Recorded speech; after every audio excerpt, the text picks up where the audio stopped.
മുമ്പേ നമ്മൾ പ്രവചിച്ച പോലെ തന്നെ വിജയുടെ കേസ്, സിനിമാ നടൻ വിജയുടെ കേസ് സുപ്രീം കോടതിയിൽ എത്തിയിരിക്കുകയാണ്. ഇന്ന് സെൻസർ ബോർഡും സുപ്രീം കോടതിയെ സമീപിച്ചിട്ടുണ്ട്. 13-ാം തീയതി ചൊവ്വാഴ്ച കേസിന്റെ അന്വേഷണം ആരംഭിക്കും എന്ന് തന്നെയാണ് നമ്മുടെ വിശ്വാസം.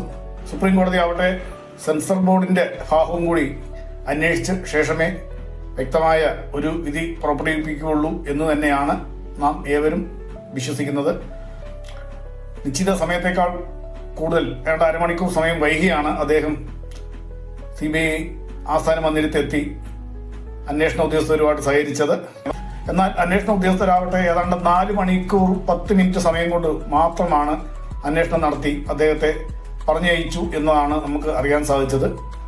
ഇതിൽ നിന്ന് നമ്മൾ മനസ്സിലാക്കേണ്ട എന്നാന്ന് ചോദിച്ചു കഴിഞ്ഞാൽ, സാധാരണ ഒരു വ്യാപാരി തന്റെ പ്രസ്ഥാനം തുറക്കുക, ആ പ്രസ്ഥാനത്തിന് കൂടുതൽ ജനശ്രദ്ധ ആകർഷിക്കാനായിട്ട് എന്തെങ്കിലും ഓഫറുകൾ വെക്കുന്നു. അത് സ്വാഭാവികമാണ്, നാട്ടു നടപ്പാണ്.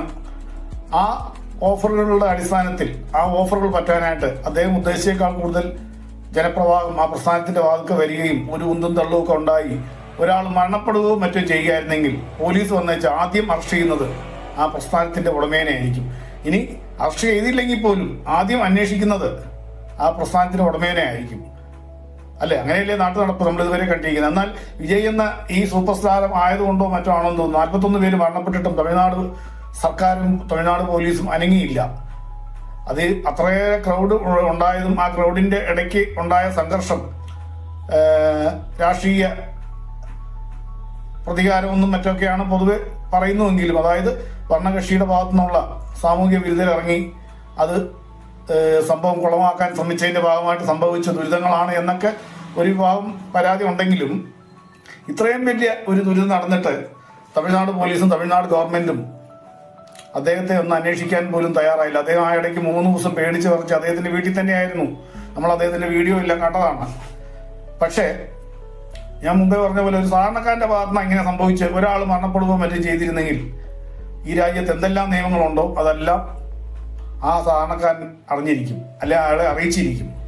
ദിലീപിനെ തന്നെ 85 ദിവസം പിടിച്ച് ജയിലിൽ ഇടാമെങ്കിൽ ഈ പുള്ളിയെ ഒന്ന് അന്വേഷണം പോലും ചെയ്തിട്ടില്ല. അപ്പൊ രാഷ്ട്രീയക്കാർ എത്രത്തോളം ഭയക്കുന്നു എന്നാണ് നമ്മൾ ഇതിൽ നിന്നും ഞാൻ പറയാൻ ഉദ്ദേശിക്കുന്ന കാര്യങ്ങൾ.